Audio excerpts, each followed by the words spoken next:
We'll be in Ecclesiastes 3:22 through 4:12.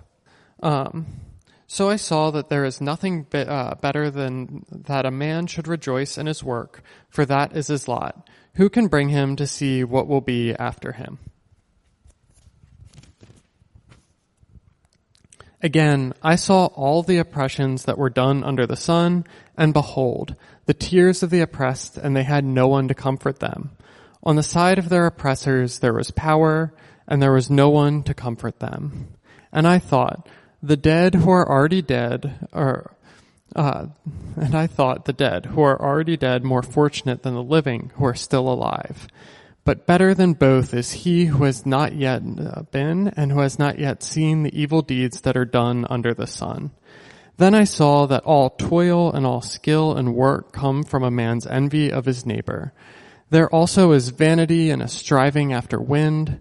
The fool folds his hand and eats his own flesh.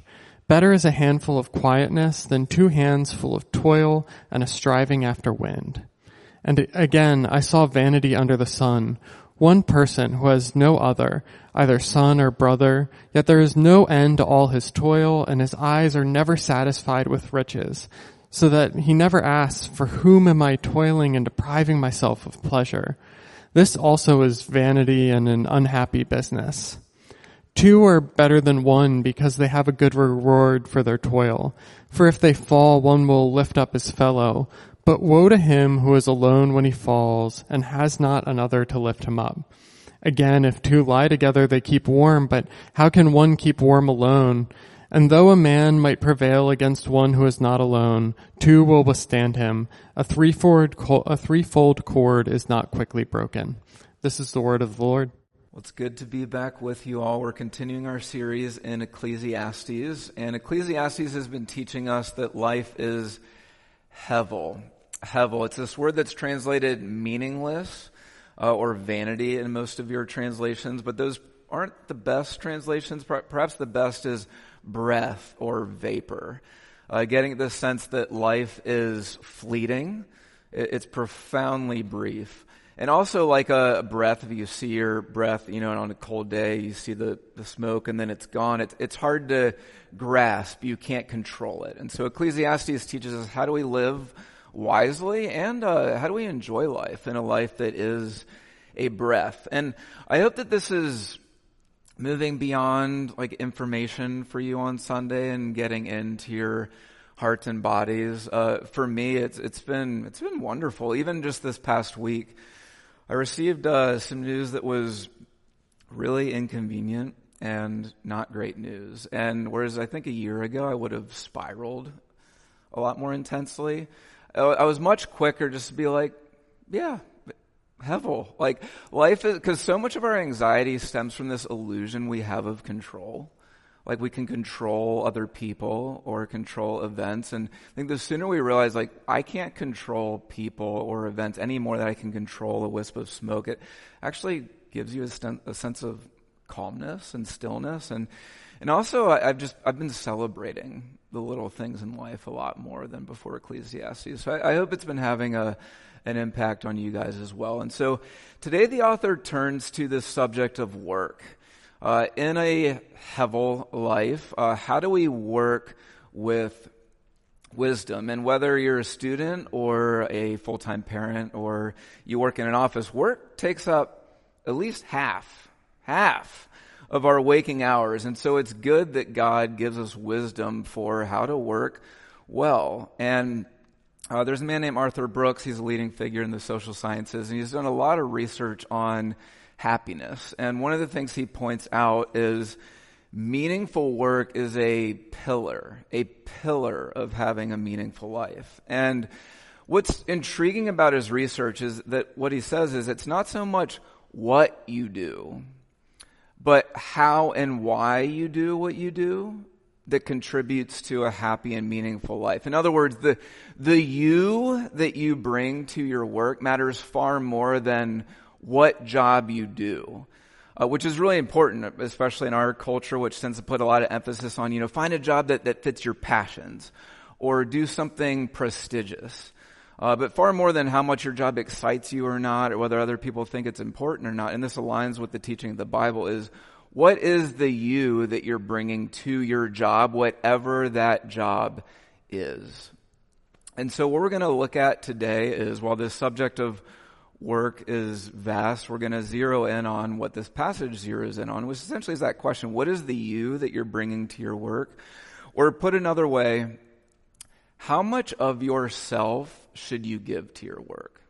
Like, how much of your emotional bandwidth and quantifiable time should you give to your job? That's what we're going to look at today. And one of my teachers, James Forsyth, he was very influential in shaping the structure of this sermon, so credit to him where credit's due as we walk through this. So let's jump in, shall we, to Ecclesiastes 4, asking this question that the text asks: how much of yourself should you give to your work? And in living in D.C., I hope we find this really instructive. And the nugget here is in verse 5 and 6, where the author writes, "The fool folds his hands and eats his own flesh. Better is a handful of quietness than 2 hands full of toil and a striving after wind." In our English translation, we see the word hands used here 3 times, but in Hebrew, there's 3 different words used for hands. And the first we see is in verse 5, the fool folds his hands and eats his own flesh. And the Hebrew word here is yad, which actually doesn't mean hand in the way that we think of it, but the yad covers your fingertip to your elbow, so your forearm. So what image comes to mind when you think about folding your yad? Right? Nap time, right? The fool takes a nap, or always wishes he or she was taking a nap. And so one foolish way to go about our work lives is to be lazy, in other words, right? It's always nap time. And we get this vivid image of when we're foolish in this way, right? The fool works so little, all he has left to eat is himself, right? Whether literally, because he has no money to pay for food, or just also we destroy our humanity when we don't work and contribute as God made us to. So that's one way, right? We distort a relationship with work. And then the other way is at the end of verse 6, 2 hands full of toil and a striving after the wind. And the word here for hands is hoven. And it's this idea of grabbing hands. So you think about, like, you're trying to milk your job and other people for everything that you can get out of it. And it's akin to striving after the wind. You're constantly grasping. It's all about me. You have very little margin. You're always thinking about work. You're always on. So that's one pole, right? The fool folds his yad, right? And the other is hoven, this grasping. However, the wise approach to work is in the beginning of verse 6. Better is a handful of quietness. And the word for hand here is kaf. And kaf, contrary to a grasping hand, it's an open palm. And it's singular. So it's this image of just one open palm where you're contributing. You're in the game. But you're not trying to grab. You're also not trying to control outcomes. You're just contributing what you can. And then your other hand is free for the rest of life. And it's this image of, imagine if, like, everyone in your office was working like this. Is this image of working from a place of stillness and rest. And so the principle we're given to the answer to the question of how much of yourself should you give to your work is the Goldilocks principle.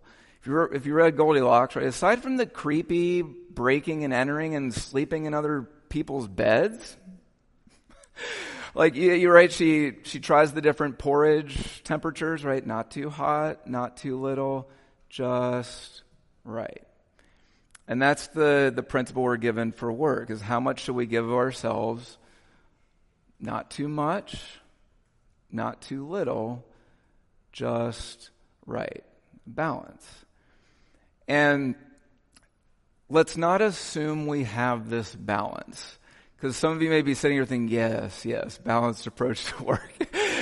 And this Goldilocks principle is, while it sounds obvious, I mean, we oscillate between these two poles in some way all the time. And so when we think about the lazy person folding their yad, like what are some ways that this can look, right? Or put another way, underestimating work's importance. One is maybe in reaction against prior generations who worked themselves into the grave. What younger generations rightly recognize that selling your soul to your job probably isn't the right call. But then we, maybe without saying it, we view work as a necessary evil. It's just the thing I got to do to get to my nighttime routine, or the thing I need to do until I get to my next trip, or until I get to the weekend. So it can look like seeing work as a necessary evil. It can look like scaling back on your efforts, or quiet quitting, as the kids say these days, where you still clock in, but you put in the bare minimum. There can be a lot of reasons why you may do that. Another way we fold our yad or underestimate work's value it can just be like not expecting work to feel so hard.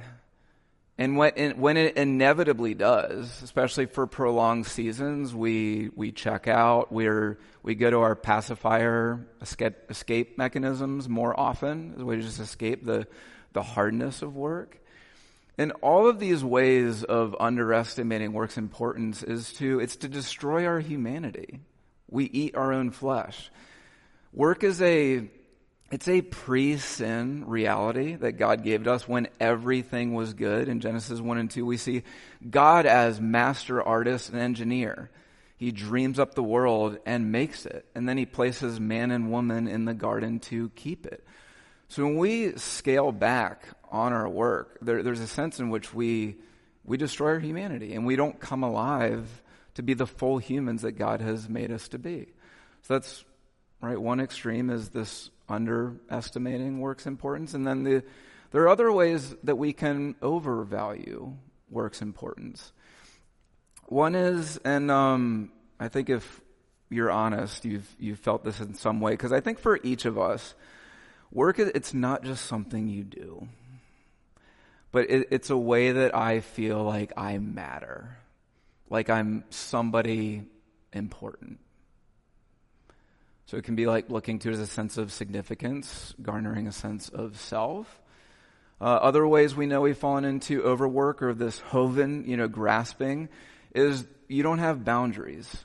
You touch your work morning, evening, and night on the weekends. You're always touching it. There's never an off switch. Okay, and another way you may know you're falling into this grasping is this ongoing sense of I'm behind. There's so much to do. Too much to do. And just like underwork destroys your humanity, right? Overwork destroys your humanity as well, because now you've made it too central to who you are as a human being. And the thing here is, not only do we destroy our humanity when we underwork or overwork, but we destroy the humanity of others as well. So note this passage on oppression in verse 1 through 3, and you have oppressors with power, and there is no one to comfort those being oppressed. It's like, okay, why is he talking about oppression, and then suddenly he takes a hard left-hand turn into talking about work? Either it is a hard left turn, or it's one stream of thought. And we're going to get more into this topic of power and injustice and oppression next week. For now, it's just worth pointing it is one strain of thought, and because part of what the author is getting at is systems of oppression can only continue in a society when there's generally in the zeitgeist a me-first approach to life. And both underwork, the lazy approach, and overwork, while they look very different on the surface, like the overwork guy, you're obviously like caught up in your ambitions, maybe stepping on other people. Both laziness and overwork are me-centered approaches to living, whether it's under contribution, right, or it's all about me. And so when we do this, we're actually feeding into the me-first attitude of a society that needs to be there for oppression to take place. So we're culpable in this as well. As much as we may rage against oppressors, we feed into it when we underwork or overwork. It's convicting. Okay, so how much of ourselves should we give? Not too much. Not too little, but just right. You're contributing, you're in the game, but operating from a place of rest. Which begs the question, what is just right? Right? Because if you're, like, say you're a medical resident or a parent of young kids, like, what does just right look like? You're always on.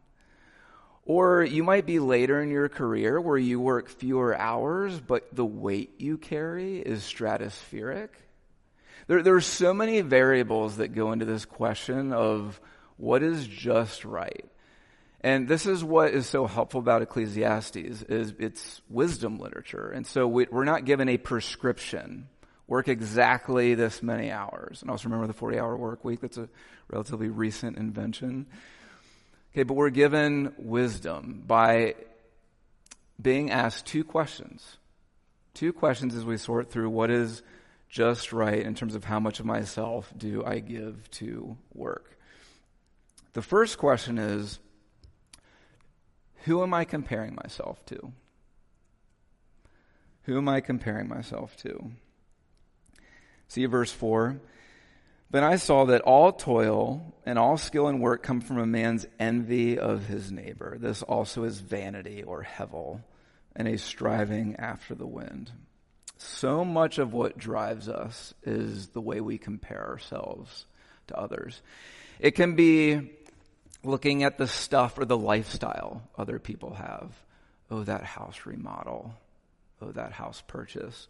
Oh, the trips that they're able to take. And then you adjust your work life accordingly to get what they have.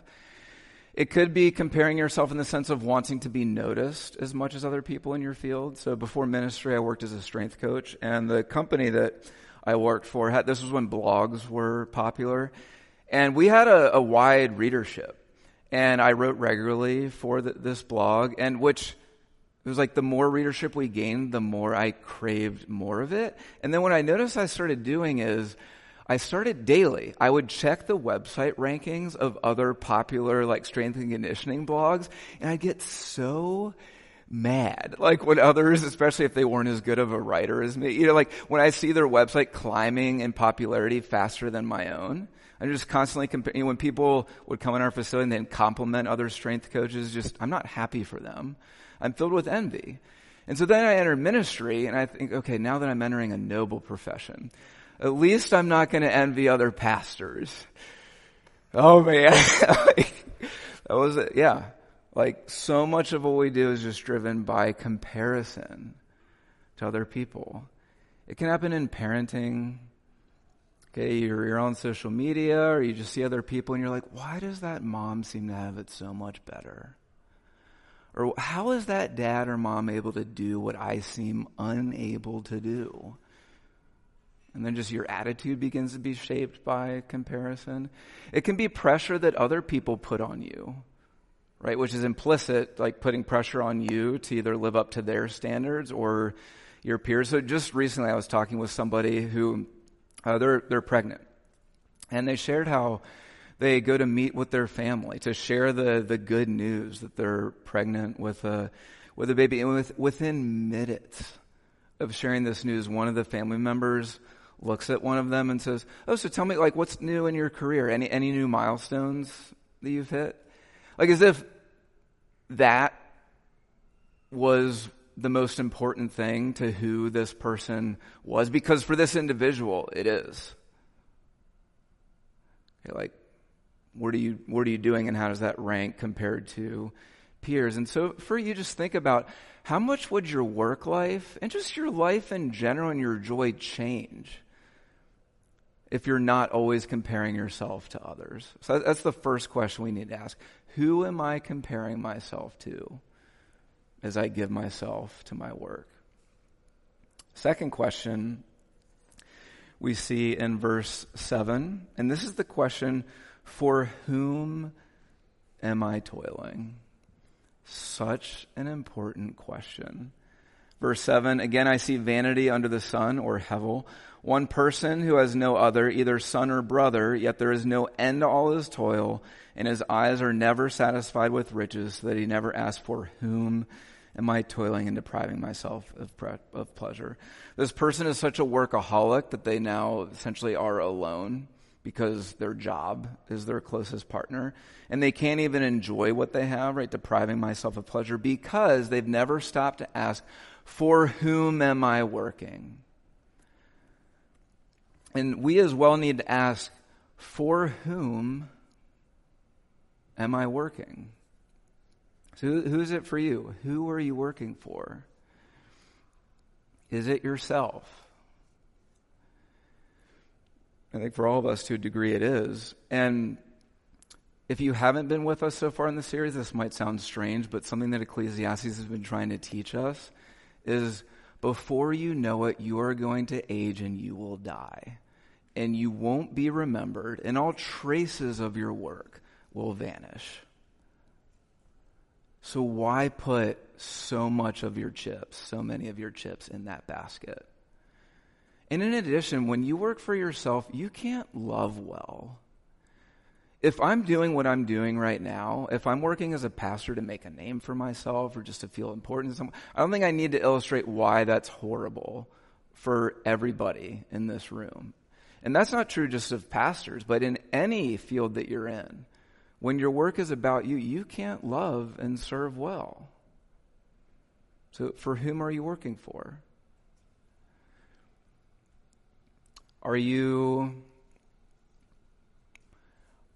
laboring for your family? And because for a lot of people, well, yeah, I work so hard because I'm working for my family. And while it is a godly and noble thing to work to provide for somebody else, may I challenge you, particularly if you work hard and you're rarely there for your loved ones, whether you have a spouse and children or not, or when you are there, you're not there. And I think about a pastor who worked with a lot of people, and something he said, he goes, I've never had a boy or a girl come into my office in tears because their dad drove a beat-up car or because their parents couldn't afford to send them on the ski trip or be involved in travel sports with their peers. But I've worked with so many adults who are just hollow or do break down in tears because their dad had enough money to send their entire school on the ski trip or pay for their travel sports, but wasn't there. And so now they have this ongoing aching sense of, does anyone who matters actually find me lovable? Guys, your presence matters so much more than your provision. Your attention and availability matters so much more than your competence. To the people in your house, to the loved ones in your life. No wonder why the teacher concludes, right, this also is vanity and an unhappy business if I don't stop to ask, for whom am I working? So, whom should we work for? When I first entered ministry, my boss's name is Jason, and I didn't realize how good I had it until I started to talk to other people who worked in churches. And I realized, it's not a given to have an awesome boss like I have. And some of the things that made him such a great boss was, on the one hand, he pushed me to be capable of more, to go outside of my comfort zone in ways that I wouldn't have without him. He pushed me to be disciplined in ways that I wasn't disciplined enough as I was entering ministry. So he challenged me to work hard and to show up and to contribute.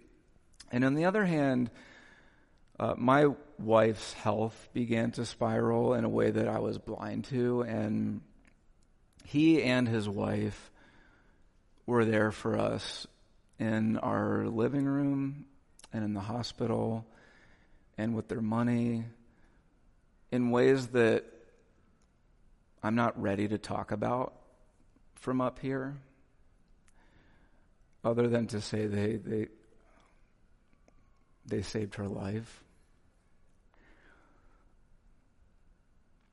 And it's like what this did for me is, on the one hand, I worked hard because I wanted to for this man, right? Because he showed me he loved me. But on the other hand, he wasn't a taskmaster. I didn't feel the need to check my emails late at night or always be on, because he was my boss. And the good news of the gospel is you are given a boss far better than Jason. The Lord Jesus, the same God who worked in creation, also worked in your redemption.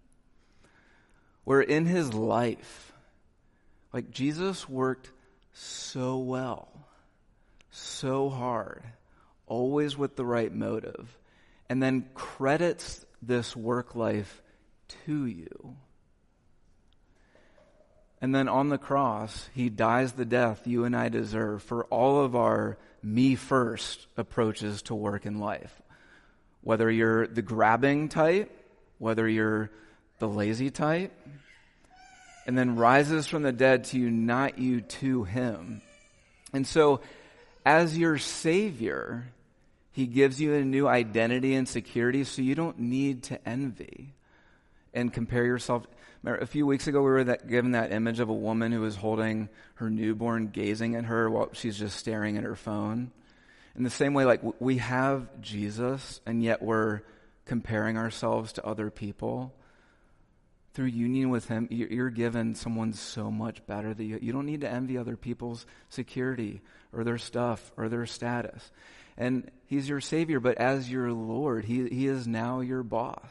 That's why we read so many passages in the New Testament like work unto the Lord. And he is no taskmaster. And he gives you his Spirit so that you can actually do the things he's calling you to do. So Jesus had this Goldilocks way of working. So on the one hand, like, he worked hard and masterfully. I mean, what a strategist. We're here today because of how he worked. That is a productive life that he lived. On the other hand, I mean, he had one hand, right, cough, open, but then he always worked from a place of stillness. In fact, the busier he got, it's like the more time of solitude he took, the more rest he would take. He was always fully attentive and present to people. He operated from this place of rest. He was not frantic and grasping in his work. And now the very Spirit that was with him is now in you if you're united to him. And so for you, how does your work life change as you think about the question, Jesus is my Savior and my boss? How does this change how much of yourself you bring? And the fact that he gives you his Spirit so that you can do what he asks you to do. And I think it looks like a few things. One is just when it comes to your sense of self, especially for those of you in here right now who don't have a job, or those of you who maybe you're in a season of full-time parenting, or just you're in a career that you just are embarrassed about. And first of all, being loved by Jesus and knowing that you are someone worthy finds you lovable. I heard the other day this mom was sharing how her little girl asked her, she's like, hey, mommy, what makes daddy beautiful? She's like, oh, it's a sweet question. Well, like he's always there for us and he works really hard. And she's like, no, what makes him beautiful? Mom was like, well, I gave you an answer. And her little girl looks up at her and goes, because he's made. The wisdom of a 3-year-old. What makes you beautiful is not your job or lack thereof. It's you are made by a master artist who took a lot of time in creating you and loves being with you, whether you're out of a job now or not, or whether you have a job that you're proud of or not. You get to bask in that. And then along with that, for those of you who tend to underwork in various ways, hopefully seeing Jesus as your boss and living out of that new sense of self, it helps you not see work as like the thing I need to get through to get to real life. Or I got to get my kids down to bed so I can get to real life. No, but your children, your job is part of real life in the way that Jesus tangibly cares for creation and other people, and you get to participate with him. So it should cause you to show up with more alacrity and aliveness to your job, no matter how mundane or frustrating it may be, or no matter how much you think your boss or your coworkers deserve you to give your full self or not. We should not be quiet quitters if we've been loved by Jesus.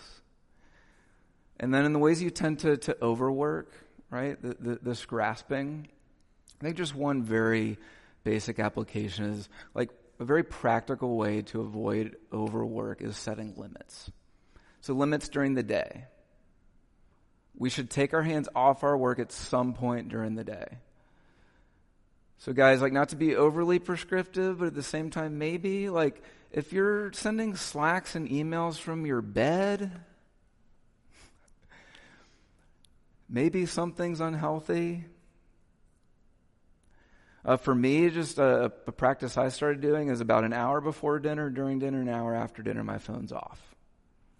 Just so I'm not even tempted to touch it when I'm with those who really need me.